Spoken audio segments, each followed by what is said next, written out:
මේ තියෙන්නේ වම්බටු. මේක දම් පාට එක නෙවෙයි. කොළ පාට. ලස්සන කොළ පාටක්.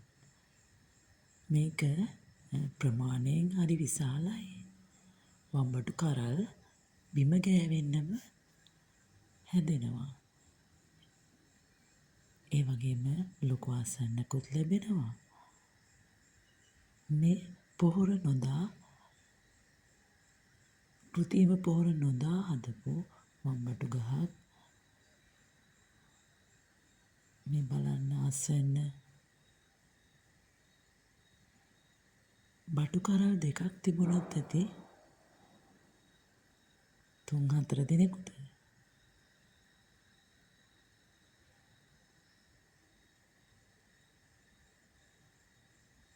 මේ පැලගෙන ආවේ පැල තවානකින්.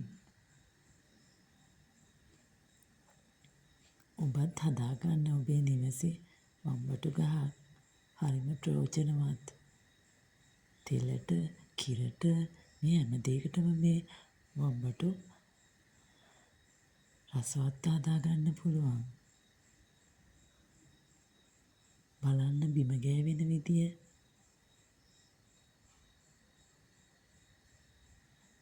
අත උස්සලා දෙබල් තියනවා. නැත්තම් සත්තු කන්න බලනවා. අද දවසෙත් වම්බටු කරල් 5ක් විතර කැඩුවා. බලන්නකෝ මේ එක ගහක්.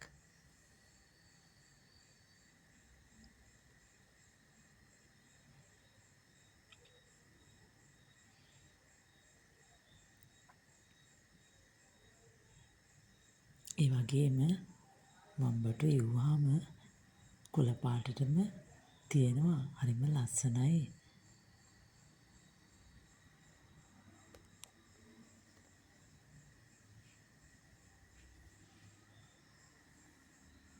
එක ගහක් තිබ්බනම් ඇති එක ගෙදරකට. ඒ තරම් හොඳ ආසන්නක් ලබලා දෙනවා. එහෙනම් හදන්න වම්බටු පෙළයක්. බලන්නකෝ කඩපුවා.